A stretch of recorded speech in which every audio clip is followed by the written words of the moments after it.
जैसलमेर नगर में tourist place के पास समीर अपनी अम्मी के साथ एक झोपड़ी में रहता था। वो अपने अब्बू के गुजर जाने के बाद बेहद गरीबी की जिंदगी बिता रहा था। वक्त बीतने पर समीर धीरे धीरे बड़ा होता है और फिर जब वो 15 साल का हो जाता है। अम्मी, क्या हम लोगों का इस दुनिया में कोई नहीं है? ना ही हमसे कोई रिश्तेदार मिलने आता है और ना ही हमें कोई फोन करता है। बेटा, है तो बहुत लोग, लेकिन सिर्फ कहने के लिए। कहते हैं ना, सुख के सब साथी हैं, पर दुख में कोई साथ नहीं देता।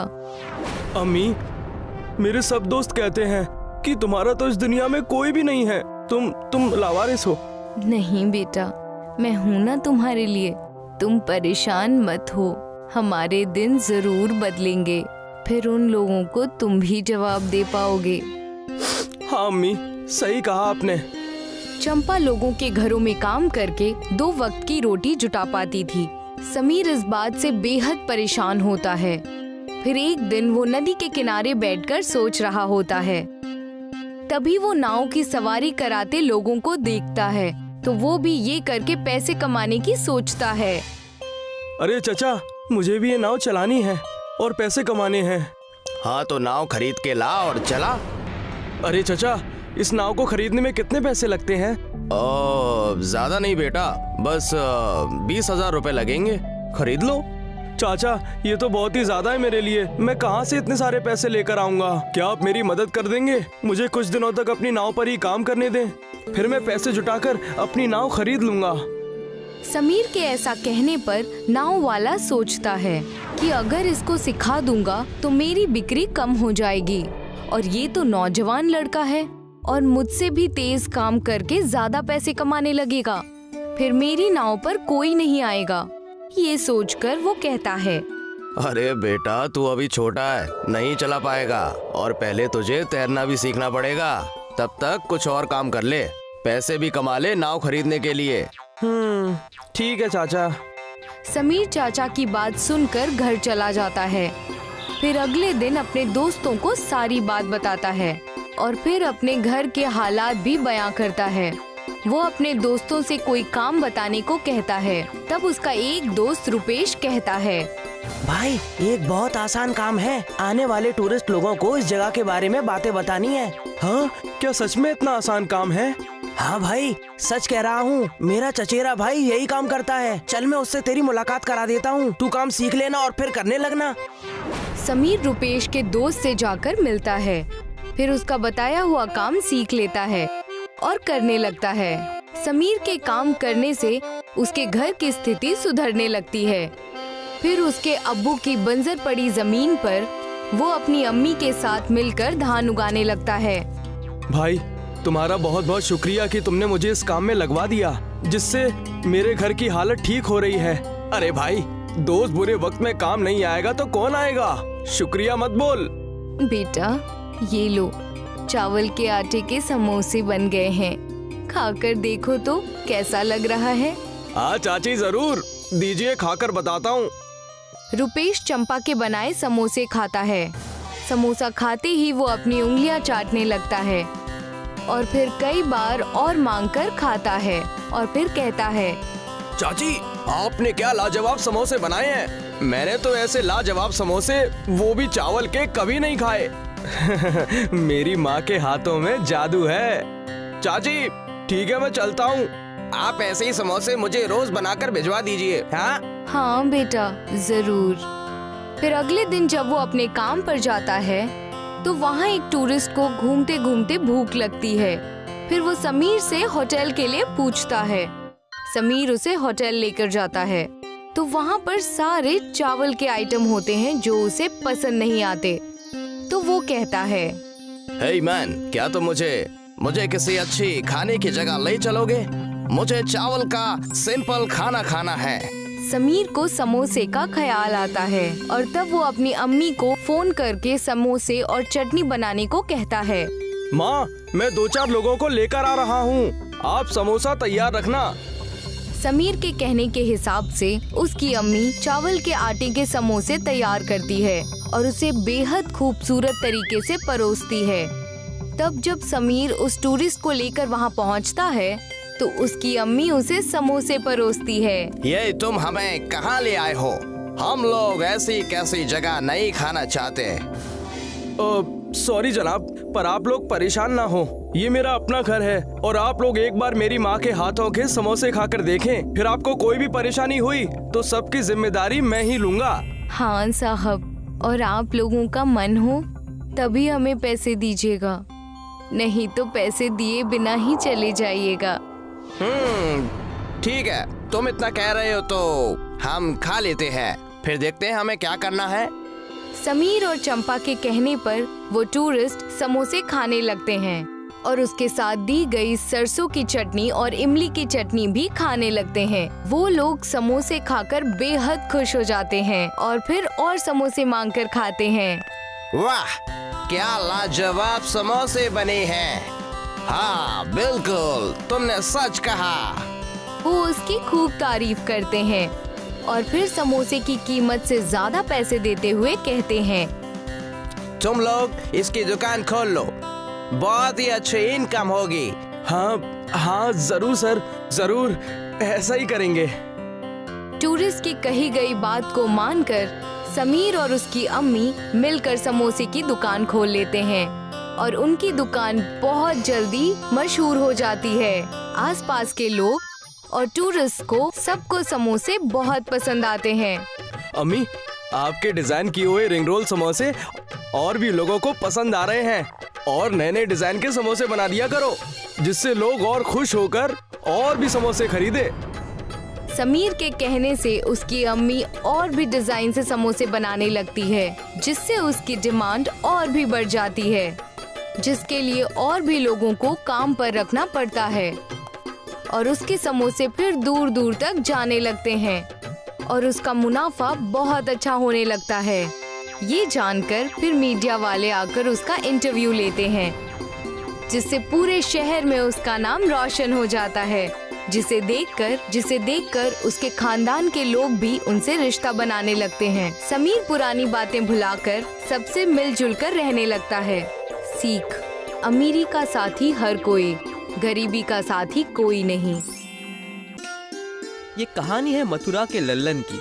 लल्लन एक बड़ी सी कंपनी में ठेकेदार का काम किया करता था। लल्लन होशियार और चालाक था और अपनी बीवी सोमलता के साथ रहता था। टिफिन दे दो, मुझे काम के लिए बहुत देर हो रही है। मैं कब काम पर जाऊंगा? अगर सब ऐसा ही चलता रहा तो एक दिन की तनख्वाह कट जाएगी मेरी। ओफो, दे रही हूँ, मेरे कोई 4-5 हाथ थोड़ी ना है जो मैं नहीं दूंगी। ये लो, लेकर जाओ, ठूस ठूस कर खा लेना। मैं इसलिए कहती हूँ कि नौकरी छोड़ दो और मेरे साथ कारोबार करो, लेकिन आप हो कि मेरी बात ही नहीं सुनते।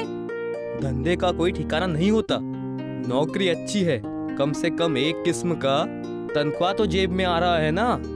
अब मैं क्या कहूँ, जैसा आपको ठीक लगे। लल्लन अपने ऑफिस के लिए चला जाता है और वहाँ जाकर देखता है कि भीड़ लगी हुई है। इतनी भीड़ यहाँ पर कैसे? क्या हो गया आखिर? जाकर देखता हूँ। लल्लन वहाँ जाता है और जाकर देखता है कि वहाँ एक बोर्ड टंगा हुआ है। कंपनी घाटे में जाने की वजह से सबको नौकरी से निकाला जा रहा है, यानी कि हम सबको नौकरी से निकाला जा चुका है। हाय हाय, मेरी बेगम बच्चों को कौन संभालेगा? मेरे खानदान का क्या होगा? बिना कुछ नोटिस दिए, बिना कुछ किए ये कैसे हमें नौकरी से निकाल सकते हैं? पिछले कई सालों से हम कंपनी में काम कर रहे हैं। नौकरी से निकाले जाने की फिक्र में लल्लन अपने घर बेहद उदास होकर आता है। लल्लन को उदास देख उसकी बीवी उससे कहती है, आप बेहद परेशान लग रहे हैं, मसला क्या है? और ये क्या, टिफिन भी वैसी की वैसी ही है, इससे भी आपने नहीं खाया? सुबह तुम मजाक कर रही थी, वही बात सच हो गई। मुझे नौकरी से निकाल दिया गया है। सिर्फ मुझे ही नहीं बल्कि सारे एम्प्लॉयज को नौकरी से निकाल दिया गया है। क्या कहा आपने? आखिर ये कैसे मुमकिन है? इतने सालों से आप वहाँ काम कर रहे हैं और ये अचानक नौकरी से निकाल देना, ये तो बेहद गलत है। ये तो बहुत बड़ी नाइंसाफी है। कुछ समझ नहीं आ रहा, अब मैं क्या करूं? कहाँ जाऊं? किससे मदद मांगू? जो काम आप कर रहे थे ये और कहीं भी नहीं है। हमें ही कोई और दूसरा रास्ता निकालना होगा। मैं बिल्कुल समझ रहा हूँ। क्यों ना तब तक हम धंधा कर ले समोसा बेचने का। तुम समोसा बेहद अच्छा और लजीज बनाती हो। ये तो आपने मेरे मन की बात कह दी। हम ऐसा ही करेंगे। मैं समोसा बनाऊंगी और आप गांव-गांव जाकर उस समोसे को बेचना। सोमलता और लल्लन दोनों ही समोसा बनाने का काम करने लगते हैं। सोमलता अपने हाथों से समोसा बनाने लगी और लल्लन उन्हें एक बड़े से ठेले पर रखकर और बेचने के लिए निकल पड़ा। आज हमारा पहला दिन है। मालिक से दुआ करना कि सब कुछ अच्छा ही हो। आप उसकी फिक्र मत करिए, सब अच्छा ही होगा। लल्लन अपने कस्बे से दूसरे कस्बे जाकर समोसे बेचने लगा। समोसा, गरम गरम समोसा, जो खाए मुस्कुराए, जो ना खाए वो पछताए। अरे अरे वो देखो, लगता है नया समोसे वाला आया है। चलो जाकर खाकर देखते हैं। खुशबू भी अच्छी आ रही है। चलो आज तो पेट भर के खाऊंगा। और आज के समोसे के पैसे मैं दूंगी। हाँ, ये समोसे मेरी तरफ से। मुझे जो नौकरी मिली है ना, उसी की पार्टी। लल्लन के पास लोगों की भीड़ उभर आई। देखते ही देखते उसके सारे समोसे पहले ही दिन के कुछ ही घंटों में खत्म हो गए। लल्लन बड़ा खुश था, लेकिन दूसरी ओर बाकी समोसे और फरसान के कारोबारियों का नुकसान होने लगा। तब सोमनाथ और नितिन एक दूसरे से कहने लगे, इस समोसे वाले के वजह से आज मेरा एक भी समोसा नहीं बिका है। पूरे पैसे बर्बाद। तुम्हारे तो समोसे हैं, मेरी तो पूरी दुकान फरसान की है। ये अचानक आया कैसे हमारे धंधे पर ठप लगाने के लिए? सोमलता, सुनती हो? कहाँ हो तुम? बड़े खुश नजर आ रहे हैं जी। क्या बात हो गई? ये देखो, ये रुपए। हमारे सारे समोसे केवल 2 घंटे में ही बिक गए। सच कहा था तुमने। अगर नौकरी करता तो इतने पैसों में महीने भर में भी नहीं कमा पाता। अब कल तो मुझे ज्यादा समोसे बना कर देना, मैं उन्हें भी बेच दूंगा। आमदनी ही आमदनी होगी। जी, ये भी कोई कहने की बात है। मैं और ज्यादा और लाजवाब समोसे बना कर दूंगी। सारे पैसे लल्लन ने सोमलता को दे दिए। अगले दिन के लिए सोमलता ने कई सारे समोसे बनाए और उन्हें लिए लल्लन दोबारा उसी कस्बे में बेचने निकल पड़ा और वहाँ ठेला लगाकर बेचने लगा।